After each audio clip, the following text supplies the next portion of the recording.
Okay. One last thread I'd like to bring in from a different angle, another strand within that spider web I was talking about, has to do also with the written word, but the fact that language for a non-writing culture, for a deeply oral culture, language, verbal language, is not a visible thing written on a page.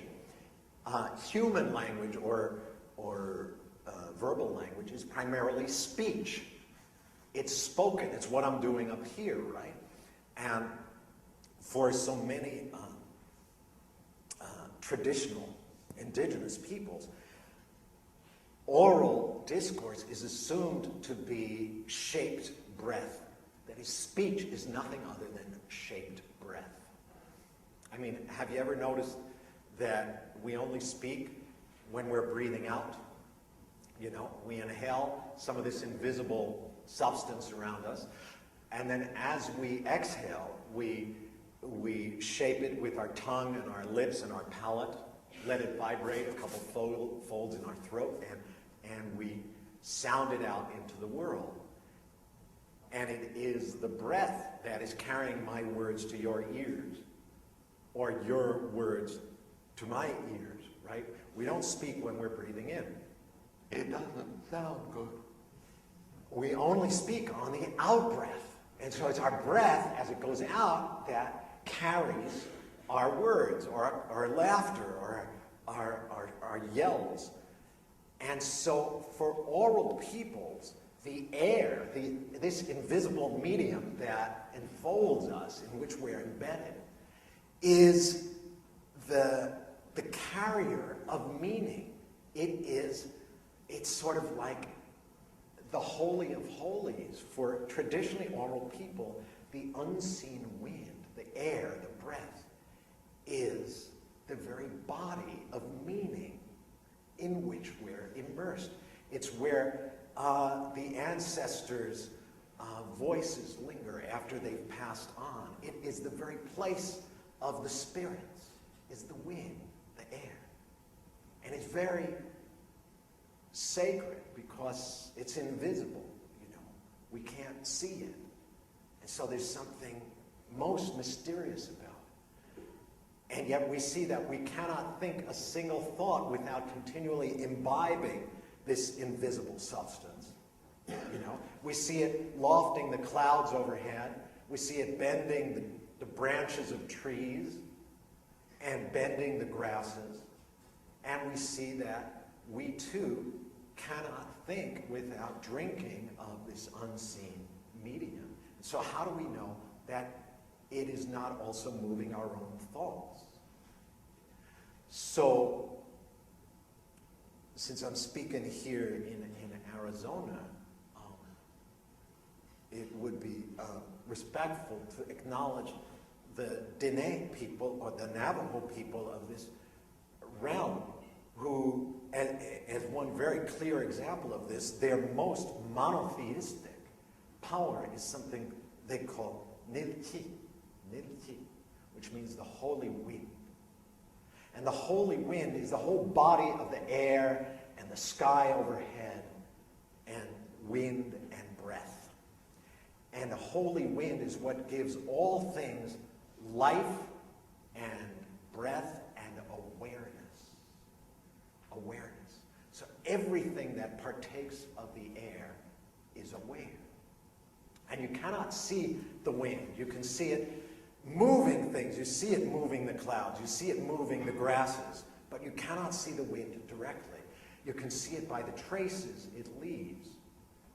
So the Navajo elders say whenever you see a spiraling pattern in the world, you know that Nilti, holy wind, has been there, making that spiral. So the spiraling patterns in our fingertips that we call our fingerprints, they say 10 little winds entered into our fingertips there when we were born. And the spiraling patterns in our toe tips let us know that 10 little winds entered into our toe tips when we were born. And the winds in our toes hold us to the ground. And the winds in our fingertips hold us to the sky. And that's why we don't fall down when we're walking. But they say, look, there are also these spiraling folds in our ears. And that's how we know there are two little winds hanging out, one in each ear. Winds children, they call them. And when we're thinking thoughts, when you hear that surge of words inside your head, the Navajo chanters sing, well, that's just wind's children talking to you from inside your ears. So our thoughts are being thunk, as it were, by these little winds, who themselves are just children of the winds of the four directions, who themselves are subsidiaries of the big body of Nilti, the holy wind. So mind as wind, our thoughts are being thunk by the air itself, by the wind of this world. And this is a notion of mind very, very different from that to which most of us have been educated. Very different from the sense that mind is what separates us humans from everything else in the landscape. We've got intelligent, conscious awareness. And the other animals, and certainly the plants, don't, to say nothing about the rocks or the mountains. But for the Diné people, for the Navajo people, it's quite the opposite. Mind is precisely what connects us two-leggeds to everything else in the landscape. Mind as wind. And they would say, yeah, you're right, there's something interior about the mind. There is something inward about the psyche. But it's not because it's inside your head or inside your skull. It's rather because you are inside it, because we are immersed in the mind of this land, along with the other animals and the plants and the drifting clouds. We are embedded in the mind or the spirit of this breathing planet. And this notion of mind as wind can seem really bizarre to many of us who've grown up within modern, highly literate, now digitized American or European culture, until we look at the evidences in our own words. Like our word spirit, which comes from the very same root as the word respiration. The Latin word spiritus, which originally means a breath or a gust of wind. Or our word psyche, from which we get psychology and psychiatry and eco-psychology. Where does that come from? Old Greek word psyche, which originally meant a breath or a gust of wind. A psyche was a small gust of wind, or a gulp of air, or the Latin word anima, the Latin word for the soul, from which we get animism, everything having soul, or animate, everything moving, unanimous, being of one mind or one soul. Anima, where does that come from? It actually comes from an older Greek term, anemos, which originally means the wind. Even such a scientifically respectable word as atmosphere, where does that come from? Old Sanskrit word, the Sanskrit term atman, which means soul. But the older term is atmos, which means the air, which is the soul which is the air itself. In fact, if you take the words for mind or spirit or soul in any language and you trace them back to their oral origins, you'll find at least one of those terms that names the air as the very body of the mystery that we call mind or spirit. So finally, just so that I don't sound like some Native American wannabe up here, let me say a couple words from my own tribal and somewhat indigenous tradition, which is the Jewish tradition. We're coming up on Passover, and it just behooves me to mention as well that in the Hebrew tradition, we also have a word that means spirit and wind inseparably. The word is ruach. Ruach. It's sometimes translated as rushing spirit. And it's a very sacred word in our tradition. It's there in the first sentence of the Hebrew Bible. The world was without form and void, and a wind of God moved over the waters. A ruach of God moved over the waters. It's a very sacred term because it speaks of, it's said that the ruach is the very presence of the divine, of God, within the body's world. And it's so holy because you can't see it. It's invisible. But it's that through which you see everything else. The breath, the wind, the ruach. Very holy term in the Hebrew, in the Jewish tradition. It's not the holiest word. That would be the four-letter name of God, which is spelled Y-H-W-H. Or the Hebrew letters Yud, He, Vav, He. And we've all heard this pronounced. This name of God, we've heard it said as Yahweh. But that's quite illegitimate because we don't really know how it's pronounced. Y-H-W-H. It is so sacred, which is to say it's so secret, that we've actually forgotten the pronunciation. We do know that it was uncommonly sacred. It is to be intoned only at very particular moments in the year. But part of this magic is in the fact that there's no vowels written in the name. It's just consonants, Y-H-W-H. Well, how come there are no vowels there? Which it makes it hard to know exactly how to pronounce it. There are no vowels there because the Hebrew alphabet, or aleph-bet, which is as close as we can get to the original, earliest form of the alphabet that we all use. In the Hebrew aleph-bet, there are no vowels. It's all consonants. Well, why didn't you guys write down the vowels, you might ask? Because, you see, the vowels are the breath sounds. The consonants are the shapes we give to the breath. The b, k, d, w.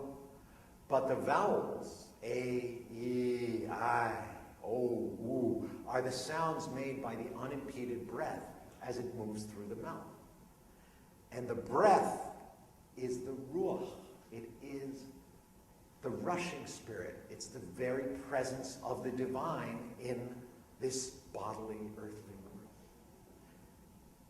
And you cannot make a visible representation of the invisible spirit, of the invisible ruach, of the breath. And so we don't write down the breath sounds. We don't write the vowels. We just wrote down the consonants. And so when you read a traditional Torah scroll in a synagogue today, it's just consonants written there, and you have to lend your breath to those bones on the scroll to make them come alive and begin to speak. And the way you breathe into, the way you pronounce the text can be different each time you come to it. And so the meanings are multivocal. It's always shifting its meaning. As we say in our tradition, the Torah has completely new, fresh meaning that it is wanting to speak today, and we have to work out what that is. There is no one set meaning to the text because we didn't write down the vowel, the breath sound. But then, if we then think back on this most holy name in the Western tradition, the YHWH, or the Tetragrammaton, the four-letter name, as the Greeks called it. And you meditate upon this name like the Kabbalists, the great Jewish mystics, meditating upon the letters in this most holy name of God. YHWH. And you contemplate that for weeks, for months. Then it might strike you suddenly that, aha, these letters that make up the name are the most, they're all consonants, it's true, but they are the most breath-like consonants in any writing system.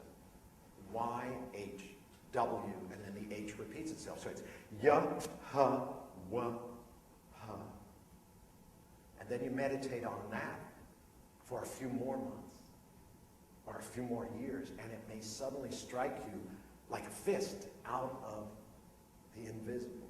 That, of course, there is something sacred and something secret to the pronunciation of this name. And it's probably very different from what we've heard. This most holy name of God in our tradition probably is to be spoken like this.